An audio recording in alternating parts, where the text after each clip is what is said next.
you all again. Yeah. Alright, today is the 11th of June. And I want to show you something real quick. And I'm going to finish the rest of this up here. Yeah, okay. Okay. I'd gotten these, I got this carton that we had. And, I just set, collecting the eggs here. As you can see, you got 5. But I don't want any more than that than right now. But anyway, I'm going to use this to put in the incubator here and have it where it sits like this, like at an angle. You got to excuse me, I was working outside, and every time I do, when I'm doing heavy work, my hand shakes a lot. But anyway, tilting it and flip it over like that, just weighing those automatic turners are, except I'm doing it by hand. Saves trouble for having to go one by one and flipping them over and all that kind of stuff. But alright, hold on. Now you can see, for some reason, I don't know why, a little bit more of the heat and humidity stays in there when this shirt is over the window. Alright, but anyway, here, let me move this back. There's the eggs, and there's the meter.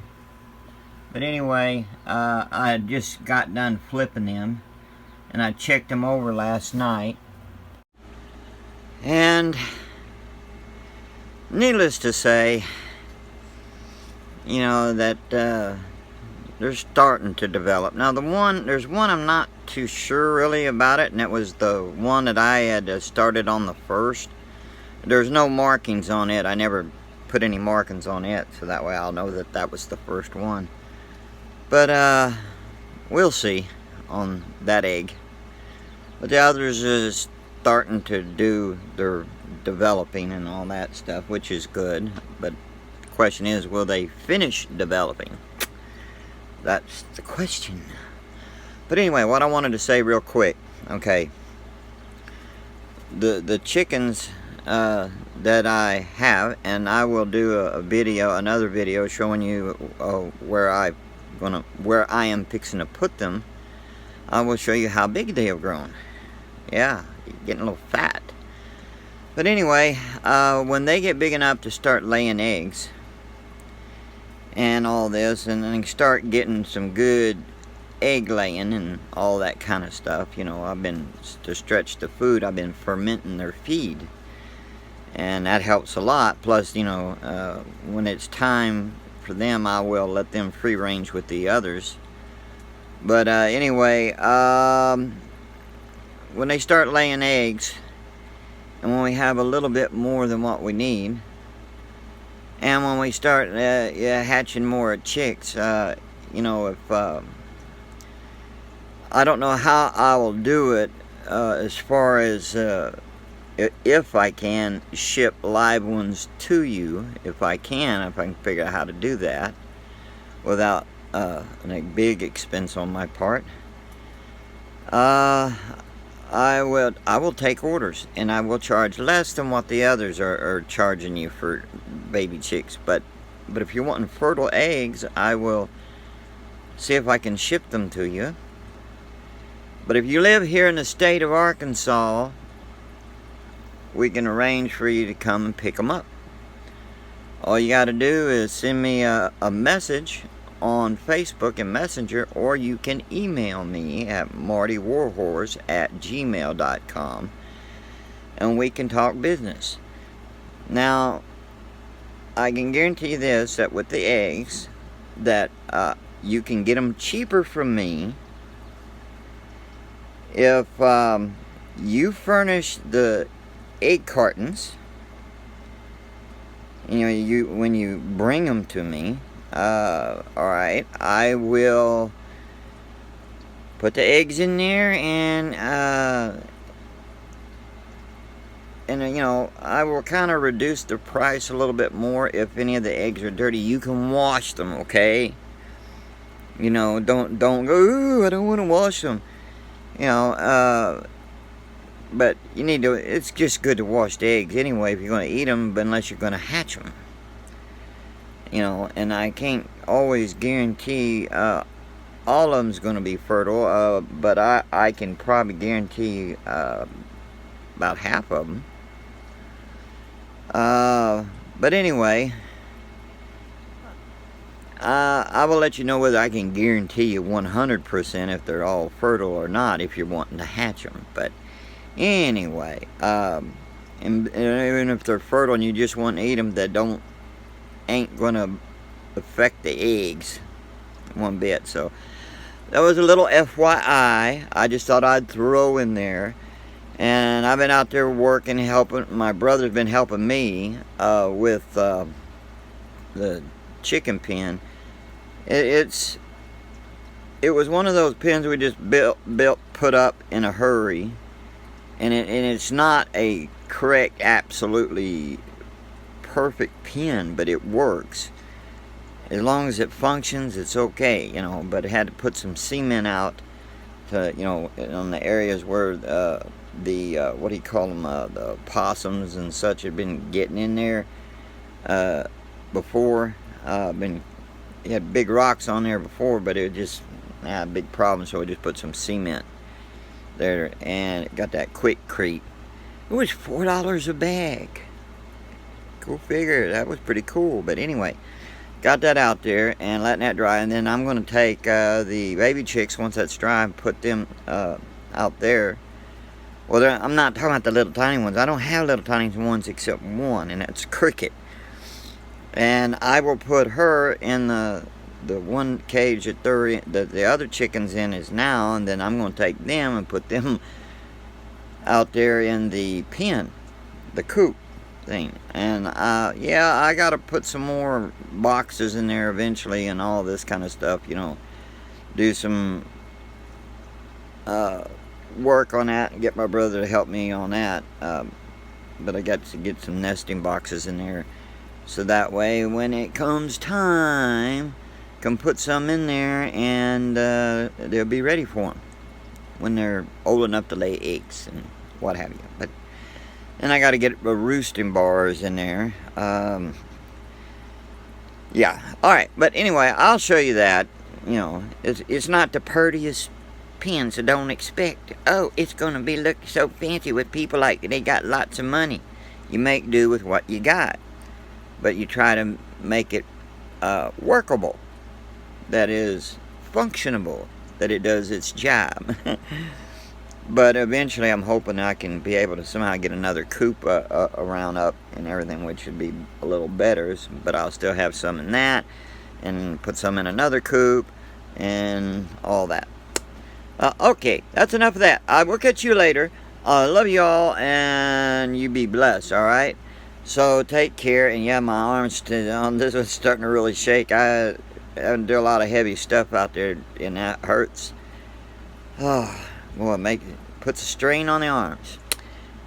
I love you all. Please hit the like button, and button. And the subscribe, and hit the bell ringy dingy thingy, and you know. Here they are. Here are all the babies except Cricket. Cricket's still inside. I gotta move her to another cage. Yeah, see those Wyandottes? You see how they are all grown?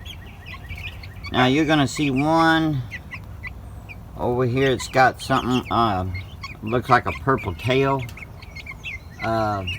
I had to spray that one here a week or two ago because some of the others were picking and making them bleed just a little, not very much. It would have been worse if I wouldn't have caught it, but it's doing okay.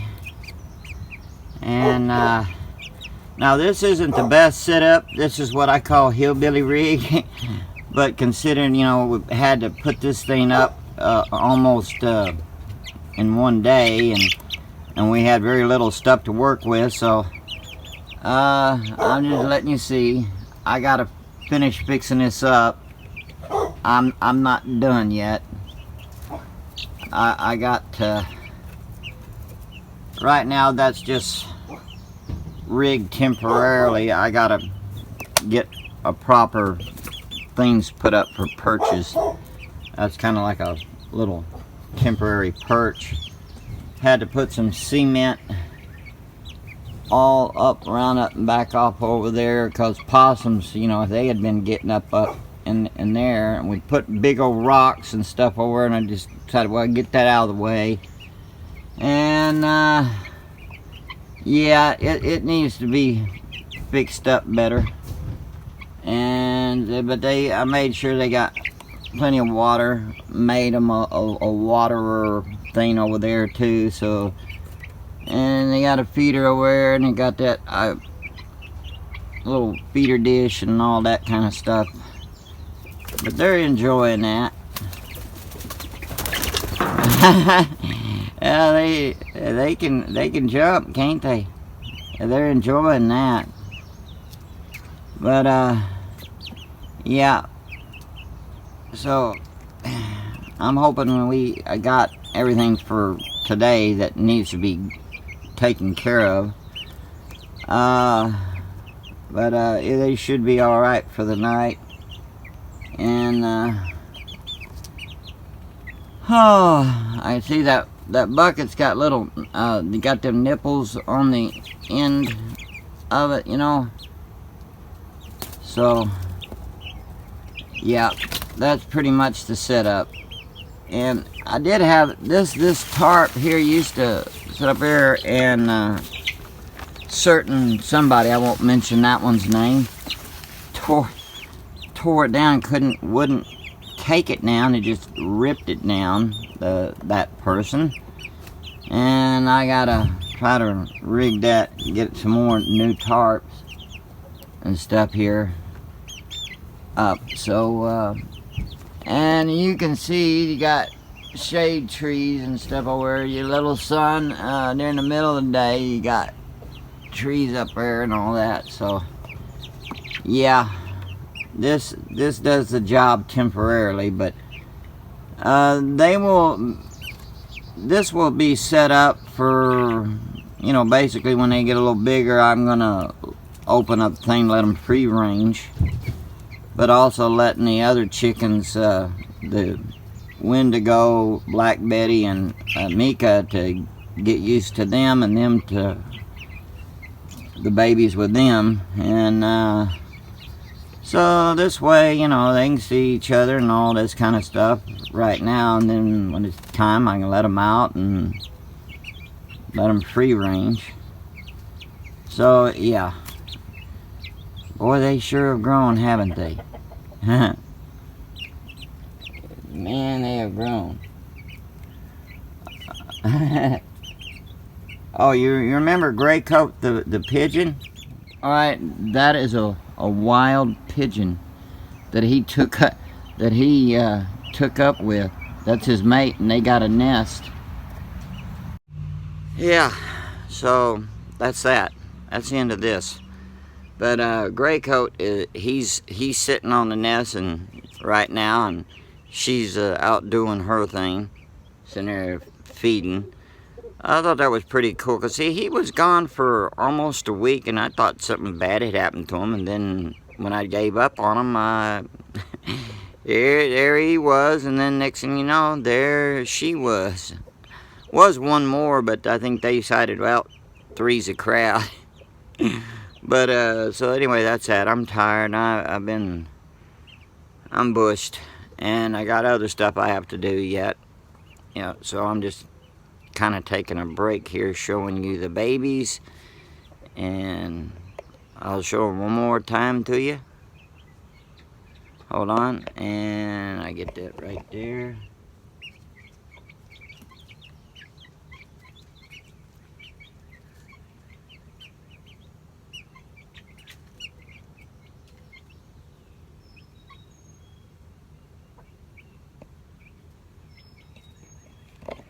Those Wyandottes are beautiful birds. Well, even the Buff Orpingtons, even though they don't have a lot of color on them, except for that one right now.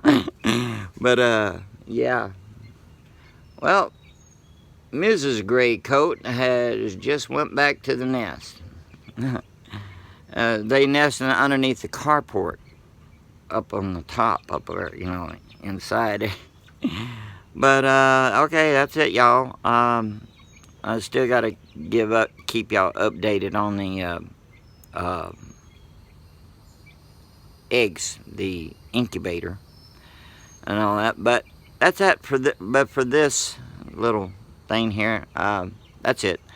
Love y'all, and oh man, I got a lot of work.